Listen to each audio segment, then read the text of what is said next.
संपूर्ण जीवन अपने त्याग और भौतिक सुख साख को त्याग करके पूरा जीवन देश की सेवा में लगा दिया। वो एक ऐसे महापुरुष थे जो एक साहित्यकार, इतिहासकार और एक मजे हुए नेता होने के साथ साथ बहुत ही संघर्षशील सामाजिक कार्यकर्ता थे। वो उनका जन्म 25 दिसंबर 1924 ईस्वी को ग्वालियर के मध्य प्रदेश में हुआ। उनके पिता पंडित कृष्णा बिहारी वाजपेयी जी थे। उनकी माताजी श्रीमती कृष्णा वाजपेयी जी थी। वो ऐसे व्यक्तित्व के मालिक थे।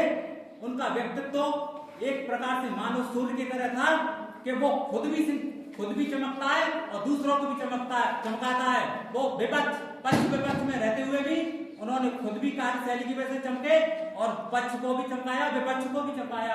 उनका हृदय तो गंगा मां के समान था। जिस प्रकार गंगा नदी में जल की धारा भारत को सींचती हुई हर समय बहती रहती है, उसी प्रकार उनके हृदय में देशभक्ति की धारा हर समय बहती रहती थी, जो भारत को समृद्ध बनाने के लिए तैयार रहती थी। उनका नेतृत्व तो हिमालय पर्वत की तरह था, जो भारतवर्ष को चीन से होने वाली घुसपैठ से रोकता है और मानसूनी होने वाले बदलाव से भी भारत में एक लाभकारी परिवर्तन लाता है। ऐसे नेतृत्व वाले व्यक्ति भारत के 10वें प्रधानमंत्री बने।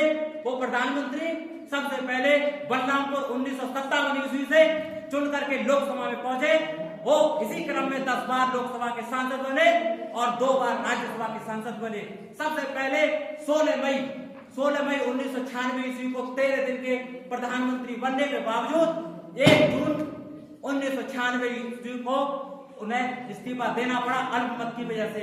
फिर दोबारा प्रधानमंत्री बने तो 19 मार्च 1999 ईस्वी को 8 महीने के प्रधानमंत्री बनने के बाद उसी क्रम में वो लगातार 5 वर्ष पूरा करने वाले पहले गैर कांग्रेसी प्रधानमंत्री बने, जिनका कार्यकाल 22 मई 2004 को खत्म हुआ था।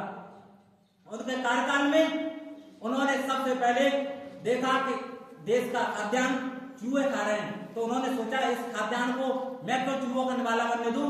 तो उन्होंने एक अंत्योदय योजना चलाई, जिस योजना के माध्यम से 3 रुपए किलो गेहूं और 2 रुपए किलो चावल के हिसाब से प्रति व्यक्ति के हिसाब से मिलने लगा। आज उससे लाखों करोड़ों की आबादी भारतवर्ष की पोषित हो रही है।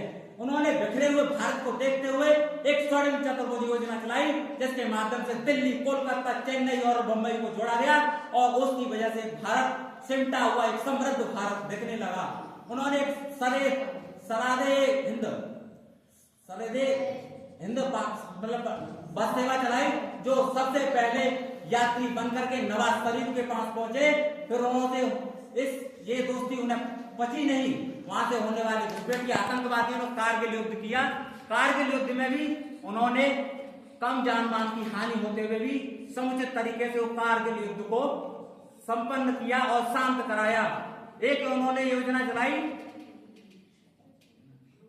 तो पोखरण योजना में राजस्थान के पोखरण से डंके की चोट पर विश्व को चेताते हुए उन्होंने एक से बढ़कर एक 5 परमाणु परीक्षण किए, जिसमें उन्होंने भारत की परमाणु शक्ति का परीक्षण विश्व के मानचित्र पर ऐसे छपा दिया कि आज तक परमाणु परीक्षण का मापन विश्व के किसी भी मापन से मिटा नहीं सका। ऐसे वीर पुरुष को, ऐसे महापुरुष को संपूर्ण भारतवर्ष याद करता है और भारत की जनता ये कहती है कि जब तक गंगा जल की धारा बहेगी, अटल बिहारी जी आपके नाम की धारा भारतवर्ष में बहती रहेगी। जब तक सूरज चांद रहेगा, अटल बिहारी जी आपका नाम रहेगा। अरे दादा।